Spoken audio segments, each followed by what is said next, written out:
कलश तोर शोभा बरन अपार है। कमल फूल कस ज्योति कलश तोर शोभा बरन अपार है। कमल फूल कस ज्योति कलश तोर शोभा बरन अपार है। नहीं जावे कोनो खाली हाथ आके तोरे दरबार ले।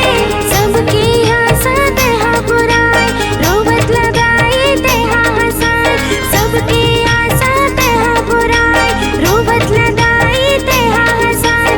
दया माया के भरे भंडार हवस मदानी मैया। जय हो जल मना की गंगा